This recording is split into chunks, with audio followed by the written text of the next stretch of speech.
Part 119. The Prime Minister seduced me to give birth. Author, Jinkui. Chapter 1181. Muying struggled desperately at first, but she was bound all over, and the struggle was in vain. After being tormented by several men, Muying fainted. At dawn, she woke up in a daze.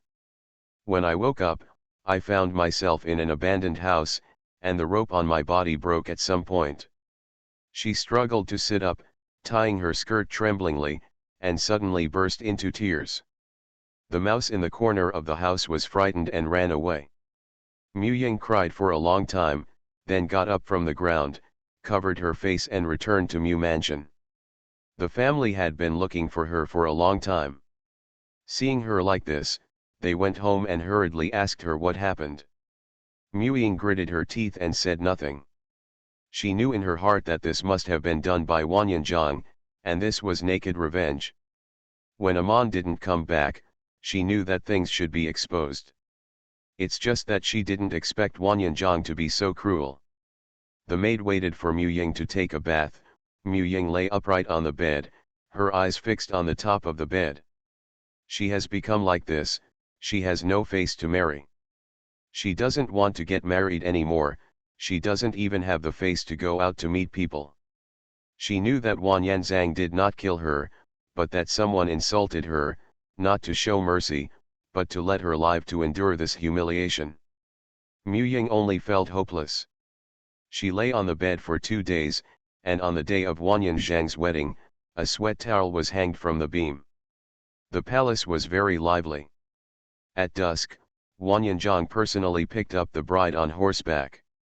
All the guests watched Wanyanjiang lead the red silk into the door, all of them craned their necks to look at the other side of the red silk.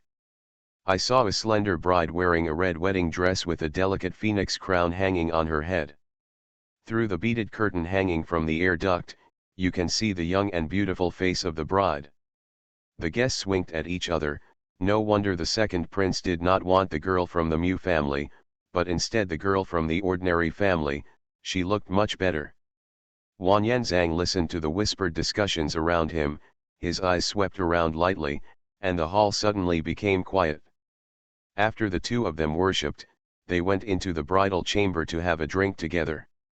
After drinking the wine, Wanyanjiang went out and walked around the banquet in front of him, showing his face, and hurried back to the backyard.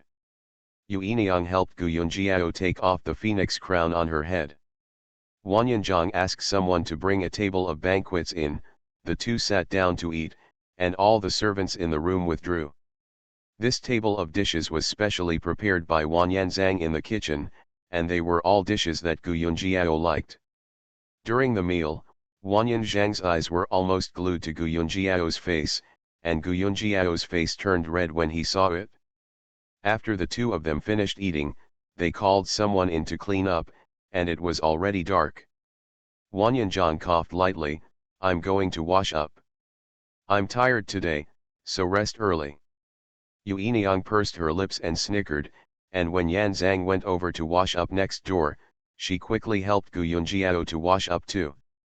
After Guyunjiao finished washing, she changed into a light crimson dress, her hair was tied loosely, and there was no jewelry on her head. When Wanyanjiang entered the door, Yueniang and Shi Mao walked out knowingly. Guyunjiao sat at the table at a loss. Wanyanjiang looked at Guyunjiao's blushing face under the lamp, her heart was drunk, and she hugged her. He whispered next to her ear, "I finally waited for this day." Guyunjiao didn't know the deep meaning of his words and blushed. What I told you last time, do you still remember?" Wanyanjiang lowered his head and kissed her lips, and said vaguely, "Remember.